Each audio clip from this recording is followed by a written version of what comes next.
Today I picked up this Pittsburgh 1,000-pound engine stand from Harbor Freight. We're gonna go ahead and assemble it. Let's go ahead and turn to page 1. Boom. Let's lay that on the ground. You're first gonna need these two columns here, and we're gonna go ahead and insert this one right into that. All right, just like so. There is one bolt, this one here, that goes right in here. This is to lock the length of your bars here. Let's go ahead and insert this one in here, and we'll just insert it. That way we are able to slide this one back and forth to adjust it to the length we want. Next, we're going to go ahead and grab these other two columns and bring them with us, and we're going to go ahead and mount them onto this. Alright, I moved everything to a table, that way I could hang this upside down. Now we're going to grab this column here, and we're going to slide it here. We're going to grab our bolts and secure them into place here. And what I'll do is I'll set this one up here for a little bit of more support. This is the heavy side. We don't want that falling on you. Just be careful. What you're going to do is grab the bolt and find the hole. There it is. Slide it all the way in and through. Then on the other end we have our lock washer and our nut. And we'll just go ahead and just hand tie this for now. Let's go ahead and grab our other 3 bolts and do the same to this one here. Whoop. Like so. And then we'll slide these from underneath and bolt them up from the top. In this case, the bottom. This is the bottom side, but for now it's the top side. Alright, after you have everything in place, let's go ahead and grab the wheels and start with those next. Okay, let's go ahead and start with the rear. Let's go ahead and insert these pins right in the middle. Let's grab these 2 screws and let's go ahead and insert them right in here. You will need both hands to level this one out and insert the screw. Just like so. Then we put our washer, then our lock washer, and then our nut. And we'll do the same to the other side. Alright, on this one I forgot to mention, you got to make sure that all 4 hoses are facing upright when you have it upside down. Sometimes you got to learn the hard way. I did. I had it upside down, and these holes were down here instead of up here.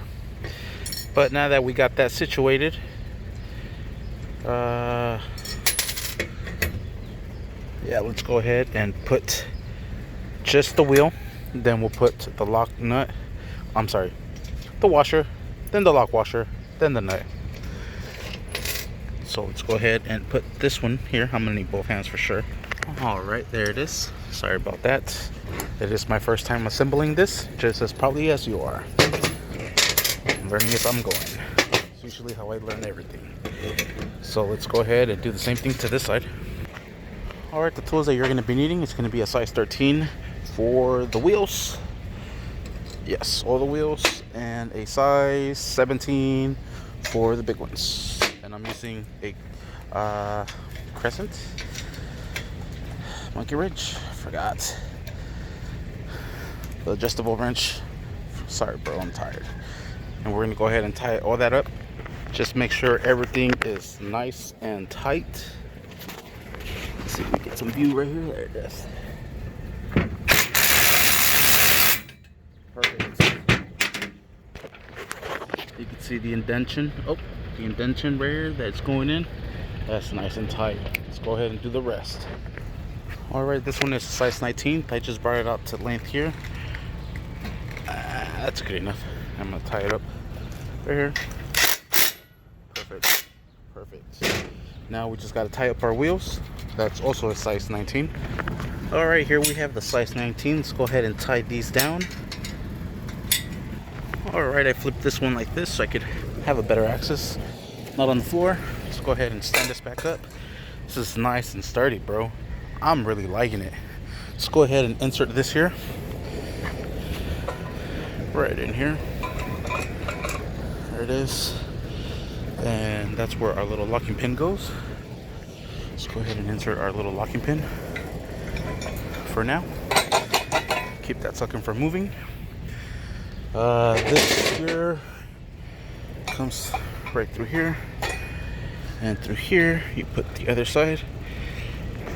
All right, let's make sure. I started to go rogue. Let me see. Sweet, we're doing it right. See, I really don't need the instructions sometimes. So let's go ahead and insert this one now. We're gonna use these screws with this one here, and the way this goes, it's gonna bolt on just like so. All right, and this is gonna go just like so here. On the other end, the washer and the nut right here.